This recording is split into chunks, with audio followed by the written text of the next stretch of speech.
Ah Jati, eta mobil Aa. Tanya Deva ketika di depan rumahnya ada mobil yang sudah jelas mobil mahal. Bukan, Aa cuma pinjam, abis kasihan teh Kara, kalau diantar pakai motor susah. Kara mendengar jawaban Jati hanya memuji dalam hatinya, yang mana itu tandanya Jati tidak sombong dan gila pujian. Bahkan dia bilang pinjam. Nih, buat Abah, Deva sama Diki, tadi Jati belikan. Kara mengulurkan pecel ayam, dan martabak yang sengaja dibelikan oleh Jati untuk anggota keluarga Kara. Alhamdulillah, terima kasih A. Deva antusias menerima makanan yang dibelikan untuk keluarganya. Abah kemana de? Tanya Jati yang tumben di rumah tidak ada abahnya.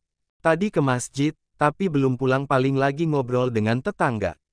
Deva dan Diki pun langsung menikmati makanan yang Jati bawa dengan lahap. Jati mau langsung pulangkan. Maaf kalau kesannya Kara ngusir Jati, tapi jujur deh nggak enak banget sama tetangga tiba-tiba ada yang main ke rumah bawa mobil. Di sini masih jarang yang punya mobil jadi nggak enak kalau nanti bakal jadi omongan mereka. Dengan suara lirih Kara menyampaikan apa yang dia takutkan. Bahkan sejak tadi kedua matanya memindai dengan awas takut ada tetangga yang kepo. Meskipun tanpa bisa dihindari pasti banyak tetangganya yang pada kepo. Ya udah, kalau gitu nanti salam saja untuk Abah ya. Ingat jangan sampai nyerah, kita berjuang bersama, bisik Jati sebelum ia beranjak berdiri dan pamitan dengan calon adik iparnya. Iya, kalau gitu Jati hati-hati ya. Nanti kalau sudah sampai rumah kasih kabar. Jati pun hanya memberikan senyum terbaiknya. Dan ia langsung kembali pulang, sesuai dengan yang dikatakan oleh Iren, Jati pun memilih langsung pulang ke rumah orang tuanya. Meskipun Jati kangen dengan teman-teman satu tongkrongannya, tetapi demi perjuangannya 1 tahun ini, Jati pun harus bisa bersikap baik dan mendapatkan izin dari kedua orang tuanya untuk menikah. Tadi Jati yang bawa mobil Ra. Tanya Abah yang baru datang dari masjid dan Jati baru saja pergi bahkan belum jauh. Abah, kaget ih. Kara mengelus dadanya yang terkejut karena abahnya yang datang tiba-tiba. Padahal mah bukan abahnya yang datang tiba-tiba tetapi Kara yang terlalu bahagia sampai tidak sadar abahnya sudah ada di belakangnya cukup lama. Ngelamun bae sih, Abah memilih duduk di bale. Gimana tadi orang tua Jati? Abah lihat kalau dari penampilan, dan kendaraan kayaknya Jati anak orang kaya Ra, apa mereka tidak keberatan dapat calon mantu dari keluarga sederhana? Tanya Abah dengan suara lirih dan pandangannya lurus menatap langit yang banyak ditaburi bintang. Kara pun langsung menghirup nafas dalam, ketika mendengar pertanyaan dari abahnya. Wanita berhijab itu pun memilih duduk tidak jauh dari Abah. Dalam hati Kara ia ingin sekali berkata jujur dengan hubungannya dan juga sikap orang tua Jati, tetapi Kara tahu ia tidak bisa terus terang dengan abahnya yang dengan kata lain ia akan membuat papahnya berkecil hati karena dari segi materi tidak seberuntung orang lain. Iya bah, Jati anak orang kaya rumahnya aja gedong, tingkat 3.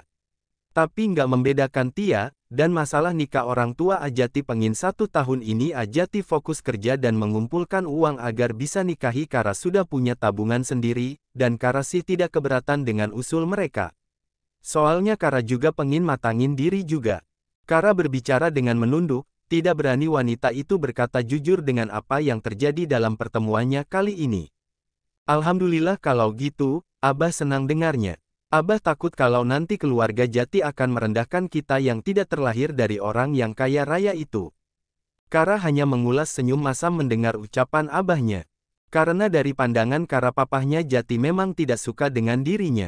Yah, bisa dibilang karena ia tidak kaya, hari terus berganti pasca ketemuan Jati dan Kara malam itu.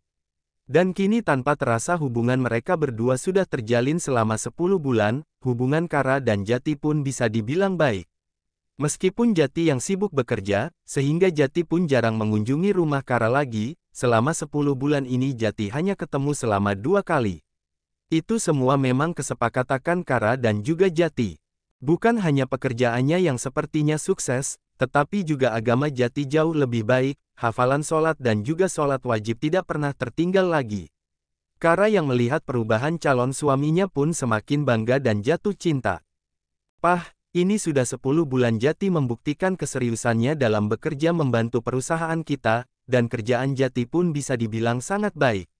Anak kita itu tidak pernah main-main dalam berucap buktinya kali ini dia sudah membuktikan kerja kerasnya.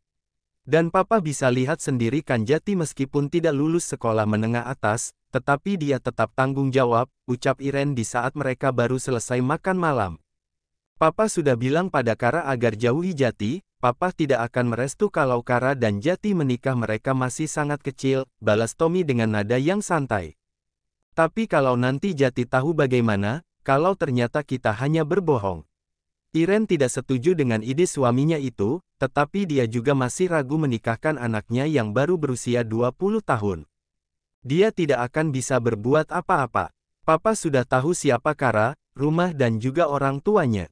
Papa bisa gunakan anak itu untuk menekan Jati agar tetap patuh dan ikut dengan kemauan kita.